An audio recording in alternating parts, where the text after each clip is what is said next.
Hey everyone, thanks for tuning in. For those of us that are the 40 and older crowd, I believe it was LL Cool J that said, "Don't call it a comeback, I've been here for years." The T800 has been here for years, and there's no comeback involved with this. This is the standard. But there is a part of this truck that I think's making a comeback. That's one of the things we're going to focus on today. So, roll that intro.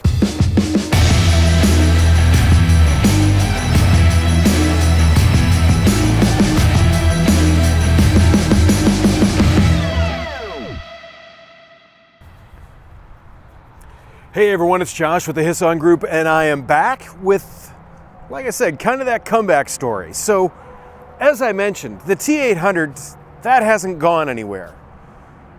It's always been here. It's always been the standard. It's always been the world's best.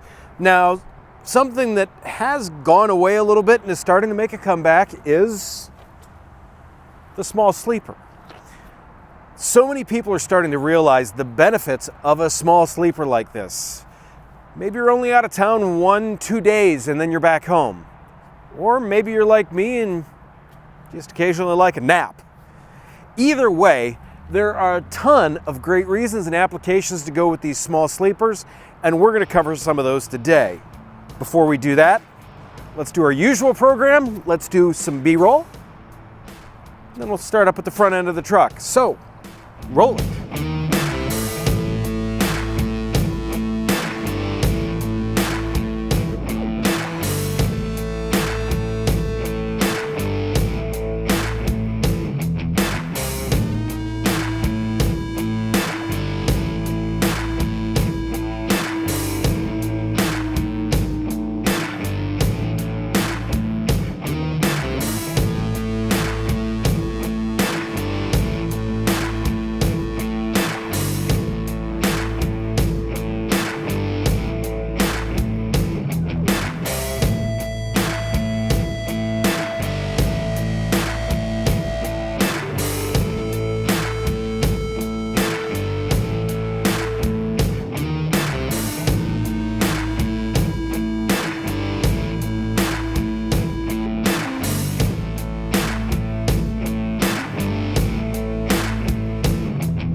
So as we look at this truck, guys, the one thing that I really want you to kind of pay attention to with it is how it's spec'd, because to me, this is that perfect area where it looks good, but there's nothing really excessive on it.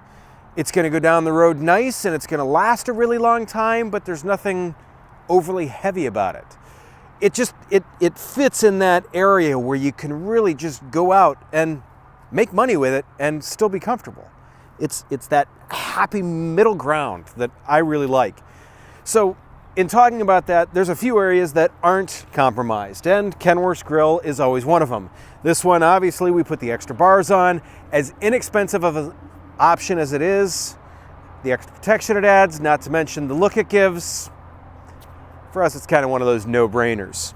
Down below, we've got the bumper. Notice there's nothing here, there's no sensors or anything like that. We've got your step to help you pop the hood open, which personally I usually end up having to step up here because I just don't have the leverage.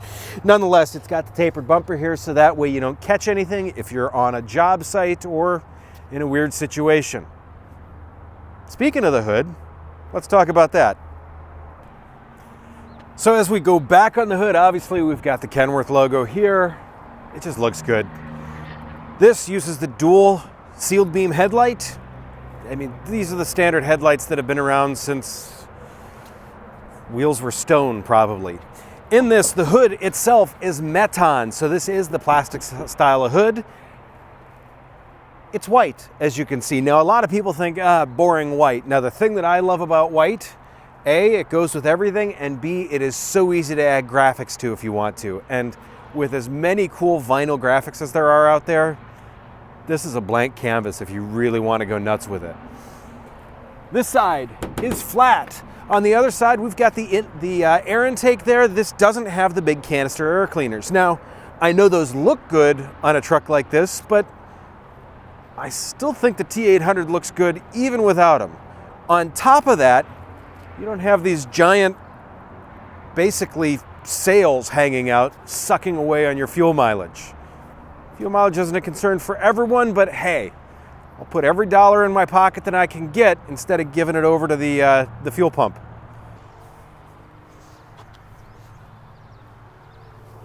See, told you I need to go up to that one.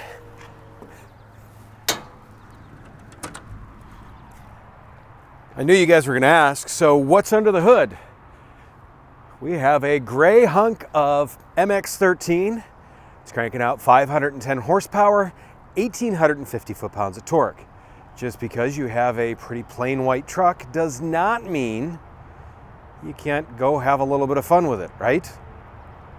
So I have to say, it's been interesting to see the conversation over the past couple of years go from what's under the hood to what's behind the engine. This one, 18-speed manual transmission, and as I'll say again later in the video, that's 17 opportunities to get it wrong. So one thing that I haven't talked as much about recently with these trucks is how conveniently everything's located. When you look and when you go to do your pre-trip in the morning, your fuse panel's here, your windshield washer fluid's here, your oil fill, your oil dipstick, your power steering fluid. You can see the coolant from here. If you need your jumper terminals are here, your lube terminals are here, your fuel filter's here. Pretty much everything's over on this side of the truck to make it that much easier for you to do your pre-trip inspection. Now, you still want to glance over there, but in the same sense, you can see the bulk of what you need to over here.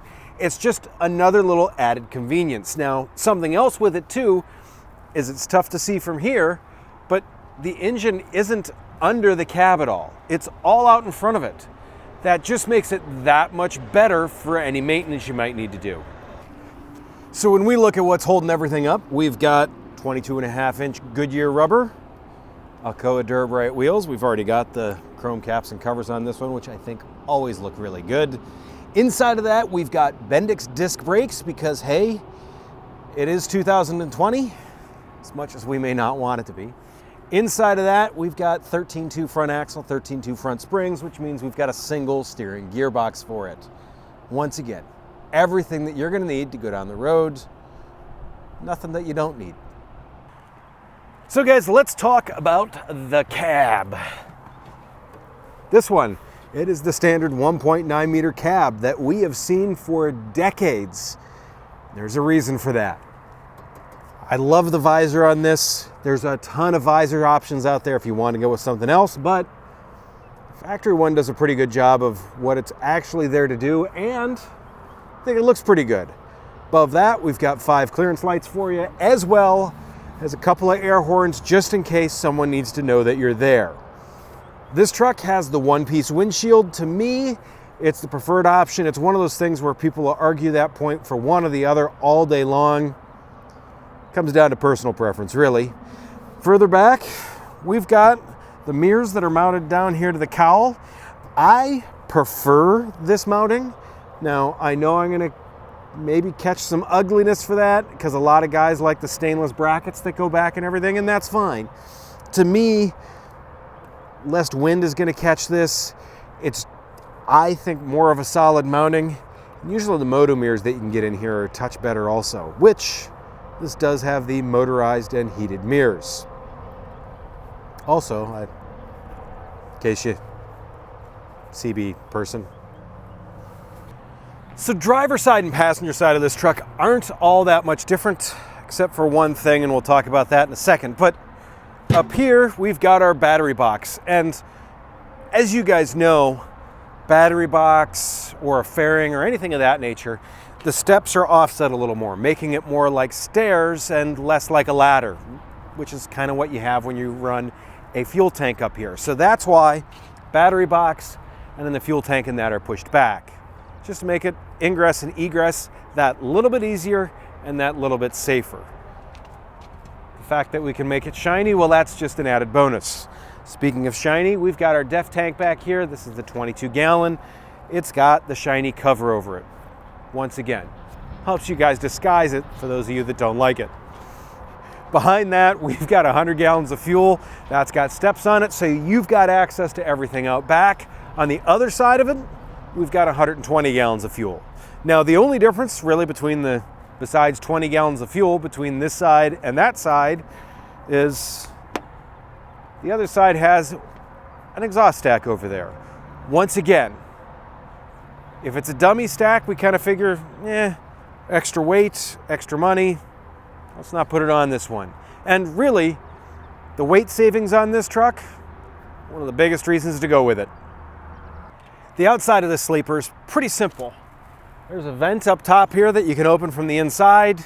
It's got a screen on the inside of it, that way you're not sleeping and end up with a bird inside hanging out with you. Once again, it's just a nice little added touch to have the chrome cover on this, especially because it's like nothing in the total cost of the truck. On top of that, well, I guess underneath that really, we've got the storage cabinet in here. Now, if you flip up the bed, you can get to this from the inside. To me, this is a great place for things such as the toe pins and stuff like that. It's a nice way to have that storage that you can get to from the outside. This, you do have to have the key to open it, which that means it's pretty much always locked for you.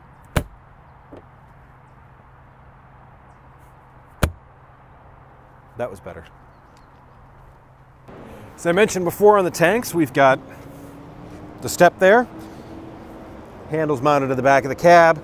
Those tanks have the 7.5-inch wide straps because it's an inexpensive option that really does look nice. I'll cover a little bit more of this when we're inside, but we've got the back window here because it is occasionally nice to be able to see through that. You never know what's back there. Top of that, we've got the pogo stick here, all set up and ready to go. We've also got an additional 7-pin plug for your trailer because this is the type of truck that needs an additional 7-pin plug for the trailer. So as we get to the back here, there's still a lot going on. I kind of like it. We'll start up there. We've got the stainless steel quarter fenders on this truck because, once again, they just look good and they're simple to add. Behind that, we've got Goodyear 11R 22.5-inch rubber again, Alcoa Dura-Bright wheels. Inside of that, drum brakes, and we've got 40,000 pound should I try that again? We've got 40,000 pounds worth of rear axle underneath it. Just the right setup. Now, because this truck has also got to be a little bit versatile, this does have the AG400 suspension, which is the 8-bag suspension. It's great for traction, it's great for ride. It really is just a great suspension. Speaking on top of everything, we have a Holland fifth wheel up here. This has a mechanical release, but it does have an air slide to it. That way you've got that adjustability for whenever you need it.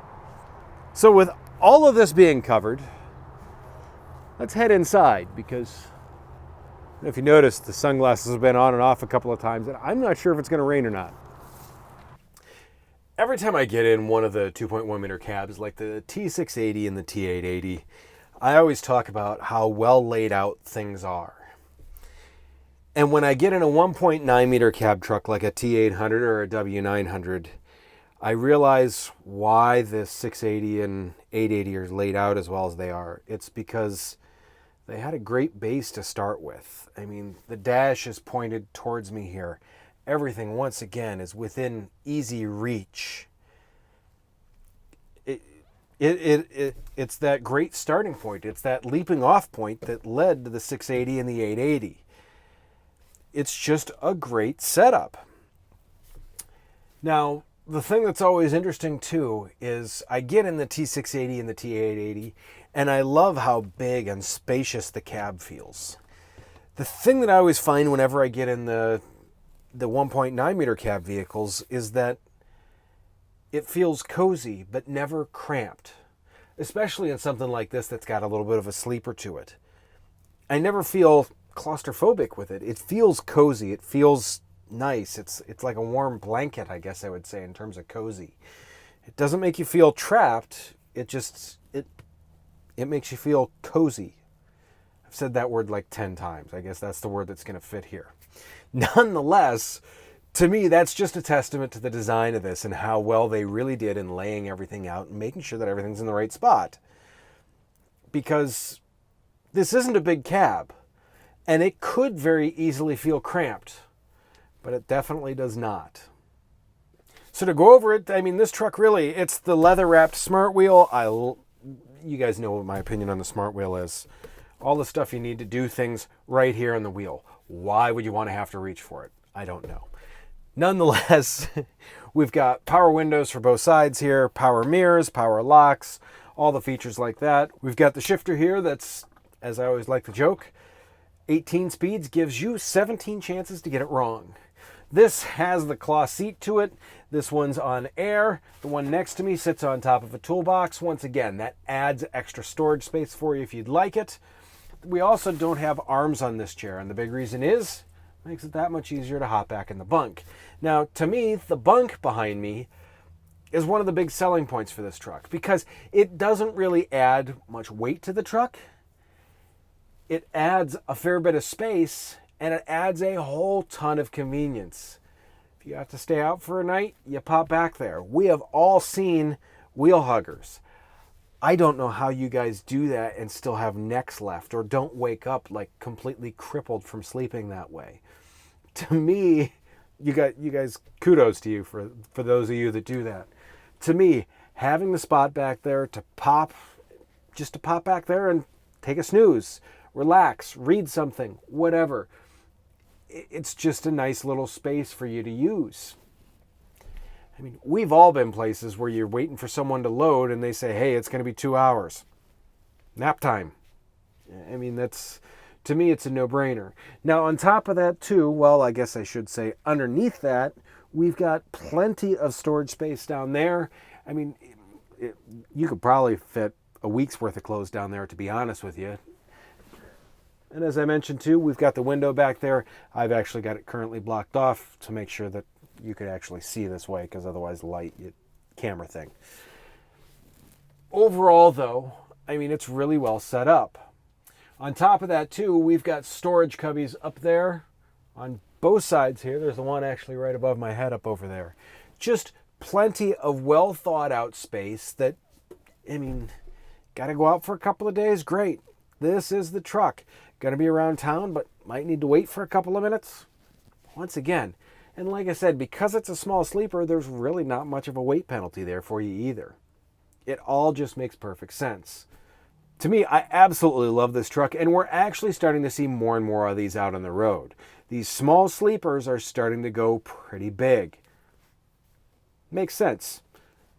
Whether it be the T800, the T880, even I'm seeing a lot of them in the W990. This is a great way to go. So, let me know what you guys think. By all means, put that in the comments below. If you like this, do me a favor, give me the thumbs up. If you didn't like it, hit the thumbs down twice. As always, stay safe out there. Keep it rubber side down. I will catch you guys on the flip side. And while I've got a few minutes, I really want to take that nap. I'm not going. No, I'm not.